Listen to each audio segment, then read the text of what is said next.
고리아 선교방송을 시청하시는 시청자 여러분, 한 주간도 주님의 은혜 가운데 평안하셨습니까? 오늘 함께 나눌 하나님의 말씀 로마서 8장 19절에서 25절, 피조물이 탄식하며 기다리는 몸의 구속이라는 제목으로 오늘 나눠보도록 하겠습니다. 말씀 봉독해 드리겠습니다. 피조물에 고대하는 바는 하나님의 아들들이 나타나는 것이니 바물이 허무한데 굴복하는 것은 자기 뜻이 아니요 오직 굴복해 하시는 이로 말미암았습니다. 그 바라는 것은 피조물도 썩어짐의 종노릇 한 데서 해방되어 하나님의 자녀들이 영광의 자유에 이르는 것이니라. 피조물이 다 이제까지 함께 탄식하며 함께 고통하는 것을 우리가 아나니 이뿐 아니라 또한 우리 곧 성령의 처음 익은 열매를 받은 우리까지도 속으로 탄식하며 양자될 것 곧 우리 몸의 구속을 기다리느니라. 우리가 소망으로 구원을 얻음에 보이는 소망이 아니니 보는 것을 누가 바라리요? 만일 우리가 보지 못하는 것을 바라며 참음으로 기다릴지니라. 아멘. 오늘 본문 말씀을 보면 피조물이 하나님의 아들들이 나타내기를 고대한다고 합니다. 왜냐하면 썩어짐의 종노릇하는 것이 싫기 때문이죠. 그런데 하나님께서 피조물을 썩어짐의 종노릇을 하게 하셨다는 것이지요. 그것은 썩어짐에서 해방되어 자유하는 하나님의 자녀로서 누릴 언약의 소망이 있기 때문입니다. 무슨 말이냐면 이러한 모든 것이 다 창세전 언약에 포함된 내용이라는 것입니다. 창세전 언약이 무엇인가요? 자기 백성들이 예수의 피로 죄에서 해방되어 거룩하고 흠이 없게 되어지는 것을 말씀하지요. 예수의 피로 죄에서 해방되기 위해서 자기 뜻과 상관없이 죄 아래 갇혀 있는 것입니다. 마치 오늘 본문에서 말하는 것처럼 피조물이 허무한데 굴복하는 것은 자기들의 뜻이 아니고 하나님이 그렇게 해 놓으셨기 때문이라는 말씀과 같습니다. 우리가 하나님의 은혜로 산다는 것이 사라져버리기 때문이죠. 하나님은 우리가 하나님의 은혜로 산다는 것을 알려주시려고 죄 아래 가두었다가 예수님의 피로 해방시켜주는 수순으로 일을 하시는 것입니다. 이러므로 우리가 죄에서 해방되는 그 과정에 예수님의 피 흘리심이 있게 되는 것입니다. 그럼 우리는 내가 죄에서 해방받아 산다는 것은 예수의 피 흘리심이야 라고 남게 되죠. 이것을 그 은혜의 영광을 찬미한다고 하는 것입니다. 하나님은 그 은혜의 영광을 찬미케 하려고 죄 아래 가두었다가 해방시켜주는 일을 하고 계시는 것입니다. 우리가 예수님 때문에 산다는 것을 알게 하시고 예수 안에서 자기 백성들을 살게 하는 것이지요. 이것을 바울은 만물이 그 안에 섰다 또는 그리스도 안에서 통일되었다고 합니다. 하나님은 우리를 통하여서 예수님이 주와 그리스도 되심을 드러내고자 함입니다. 이것이 창조주와 피조물의 관계이지요. 성도가 이 세상에서 당하는 고난은 세상의 죄 아래에 있어서 예수님을 싫어하기 때문입니다. 그래서 피조물이 죄 없는 세상을 고대하는 것이에요. 여기서 피조물을 의인화하면 성도입니다. 성도들이 간절히 바라는 것은 죄 없는 세상이지요. 지금 우리는 죄 때문에 우리의 몸이 썩어짐에 종노릇하여 죄가 하나님의 영광을 가리고 있어요. 성도에게는 하나님께 영광을 돌리고자 함이 그 안에 있으나 육신이 약하여 말을 안 듣는 것이지요. 그래서 오라 나는 공고한 자라는 탄식이 나오지요.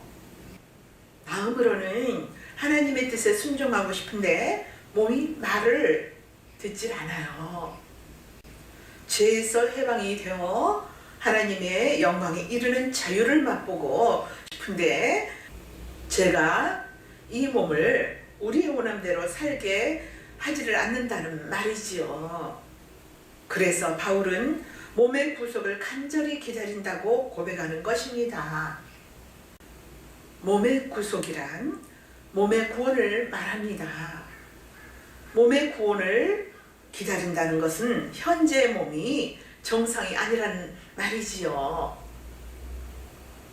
원래 창조한 그 몸이 아니란 뜻이지요.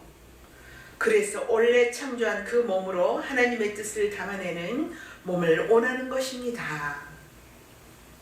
하나님의 뜻을 담아낸 몸이 있어요. 누군가요?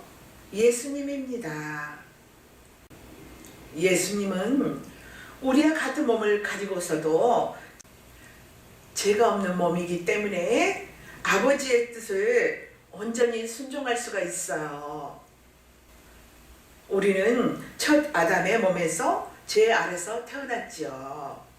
첫 아담의 몸으로는 아버지의 뜻을 온전히 순종할 수가 없어요.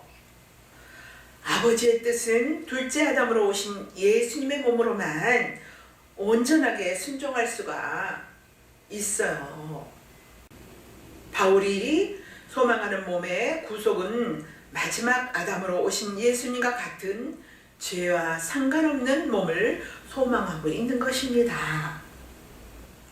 결국 바울의 고백은 빨리 죄 아래서 썩어짐의 종로를 타는 죄의 몸을 벗어버리고 의에 순종하는 의의 몸을 입고 싶다는 말입니다. 오늘은 몸의 구속을 위한 복음에 대하여 살펴봅시다. 복음이 무엇이냐면 기쁜 소식이에요. 무엇이 기쁜 소식이냐? 하나님의 아들이 왔다는 것입니다. 우리에게는 여러 가지 기쁜 소식이 있죠. 취업을 준비하는 자에게는 좋은 직장에서 합격 연락이 왔을 때 기쁘겠죠. 그리고 대학 원서낸 학생에게는 좋은 대학 입학 통지서가 오는 것이 기쁜 소식이고 여러 가지 많죠. 그 외에도 예수님은 자기 백성을 저희 죄에서 구원하고자 오셨습니다. 그럼 예수님이 오신 것이 기쁜 소식이 되려면 자기가 죄 아래 가두어져 있다는 것을 아는 자라야 기쁜 소식이 되는 것입니다. 오늘 본문 말씀처럼 하나님은 그 아들을 자기 백성들의 죄의 몸을 구속을 위해서 보냈습니다. 구속이란 온전한 몸으로서의 새로운 창조물을 말합니다.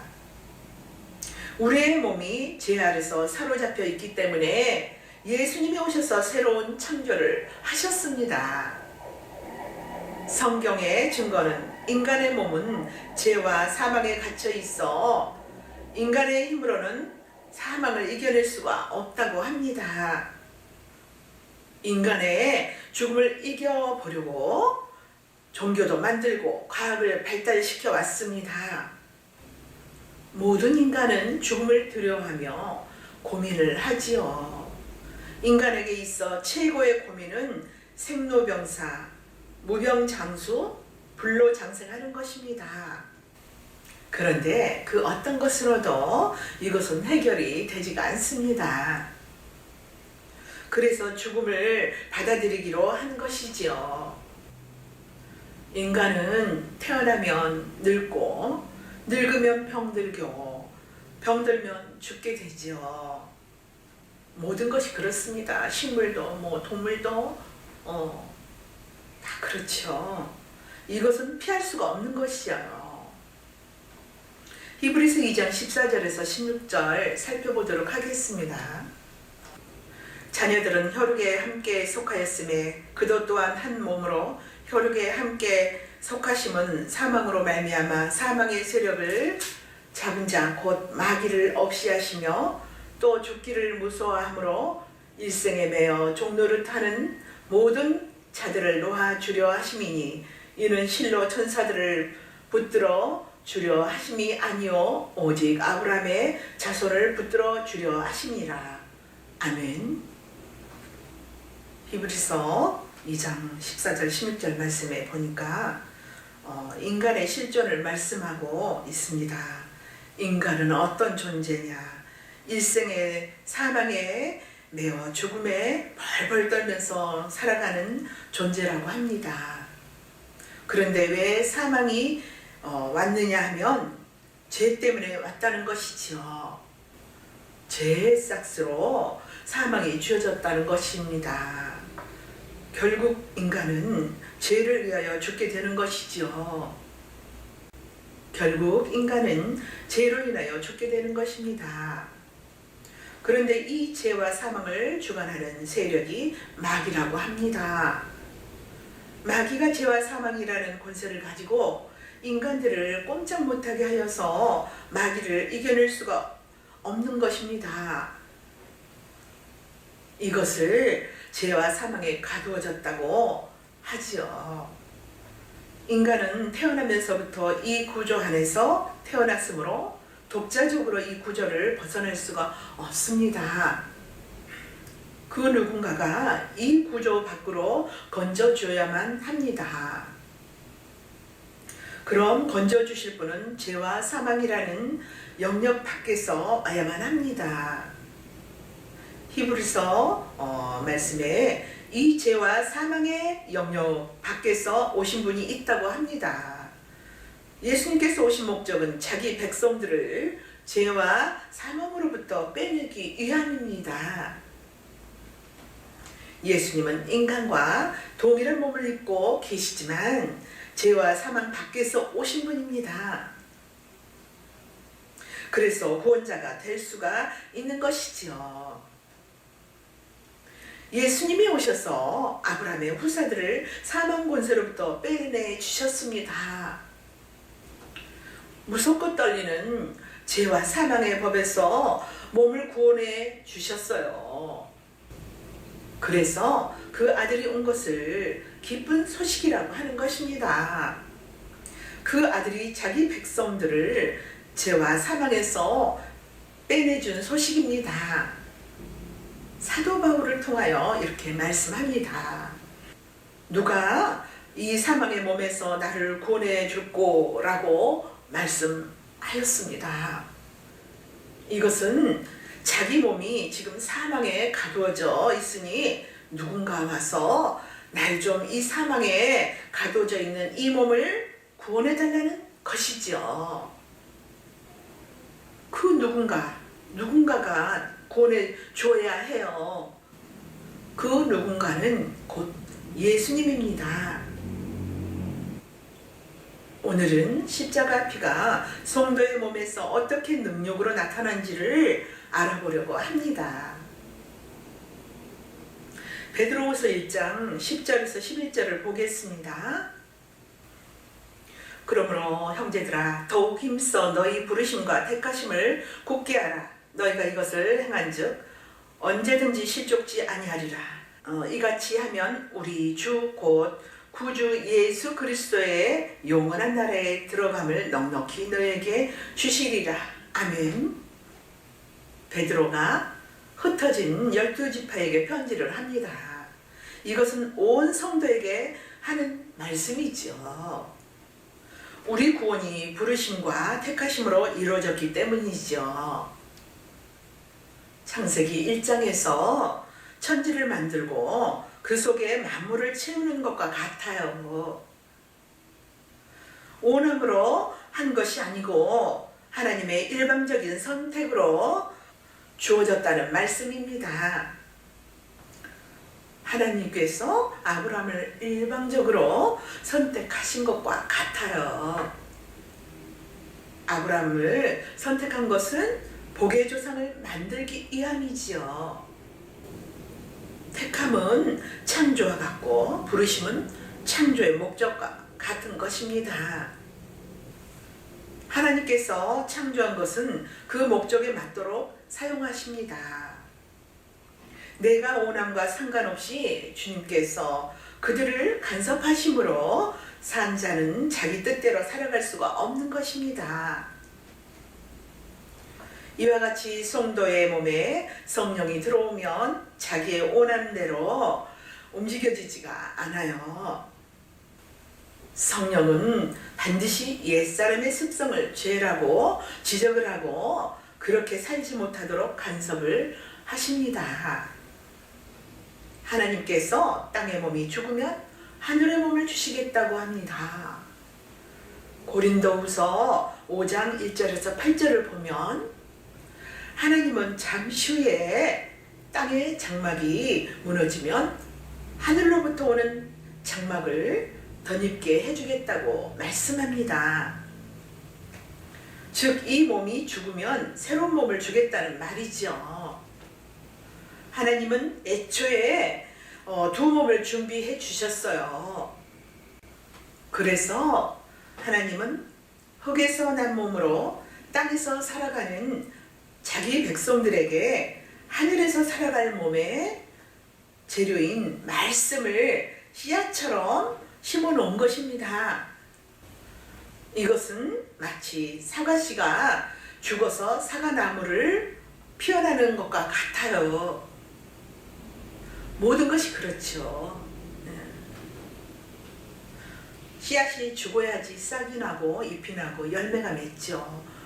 우리의 모든 삶도 그렇습니다. 믿음 생활도 내 육이 죽지 아니하면 거듭날 수가 없죠. 예수님의 십자가에서 우리는 죄는 함께 예수님의 십자가에 못 박히실 때 함께 우리의 죄도 못 박히고 예수 그리스도 이름으로 또 3일 만에 부활하셨잖아요. 우리도 함께 같이 살아났죠. 새로 거듭났잖아요.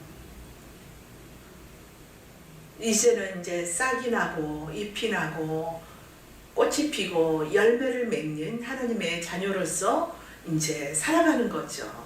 날로 날로 성숙되어져 가고 달라지는 삶이 되어야겠습니다.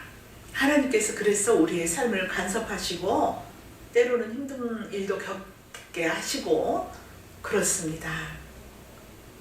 즉, 땅에 몸이 죽어서 하늘의 몸으로 되는 것입니다. 이것이 십자가의 죽음이지요. 이제 예수님은 자기의 피값으로 산 성도에게 성령을 보내주셨어요. 자기 씨를 심어놓는 것이지요. 우리 몸에 전혀 낯선 성질이 들어온 것입니다. 이건 마치 여자가 아이를 임신하게 되면 입덧이 생기는 것 같아요. 임신한 여자는 모든 에너지를 아이에게 쏟아서 키우는 과정을 밟아가는 것입니다. 여기에 여자의 삶은 사라지고 아이를 위한 삶으로 변화되어 가는 것입니다. 이것이 바로 성도의 모습이에요. 성령이 오시면 임신한 여인처럼 어떤 현상들이 나타나지요. 성령을 받은 몸은 예수님의 성품을 나타내게 되는 것입니다. 예수님의 성품은 생명을 살리고 자기를 비워서 남을 섬기는 것이지요. 오순절 성령이 임하고 나니 이런 현상들이 나타났지요. 성령은 예수님의 마음이세요. 성령이 거하는 성도는 당연히 성령이 일하는 흔적들이 나타나게 되어 있습니다. 성령의 흔적이 무엇입니까? 성령의 열매이지요. 그래서 성령의 열매를 금지할 수 없는 법이라고 하는 것입니다. 신앙생활은 머리로 지식을 쌓는 것이 아니에요. 실제 제사함을 받은 자로서 예수님의 마음으로 살아가는 것입니다. 그러므로 성도의 몸은 날마다 자기를 부인하고 십자가에 죽임당하는 모습으로 나타나게 되는 것입니다. 우리가 하나님의 은혜를 받으면 성령의 열매들이 나타나는 것이 다 이 때문입니다. 성령 충만을 받으라는 것은 이런 것들이 나타나게 하라는 것이죠. 그래서 우리가 하나님의 은혜를 받고 은혜 충만한 생활을 하려면 기도하고 말씀을 보라는 것입니다. 성도라 할지라도 하나님의 은혜를 받지 않으면 마귀적인 것들이 쏟아져서 남을 죽이고 해치고 그런 모습으로 나타납니다. 사람이 포악해지고 심령이 강팍해지고 사나워지고 그렇게 되지요. 마귀의 종로를 타는 것입니다. 그렇다고 해서 하나님의 은혜를 받으면 다 완벽하게 사라진다는 말은 아니에요. 제 몸으로서 온전하게 살 수가 없지요. 다만 살아가는 가치성과 지향성이 예전과 달라진다는 말씀이에요. 우리가 온전하지 못하기 때문에 성령은 믿음으로 살아갈 수 있도록 우리에게 역사를 하는 것입니다. 오늘 의와 거룩함으로 부르심을 입은 십자가를 어떻게 성도의 몸으로 피어나는지를 살펴보았습니다. 성도는 예수님의 뒤를 따라가는 자들이죠. 그러므로 성도의 삶은 이 세상 사람들의 삶의 방식이 아닌 십자가 너머의 삶의 방식으로 초대를 받게 되는 것입니다. 나는 길이요 진리요 생명이신 예수 그리스도의 피로 제사함을 받은 자로서 성령의 열매가 살아가는 그 걸음걸음마다 맺어지는 저와 여러분이 되시기를 바랍니다. 감사합니다.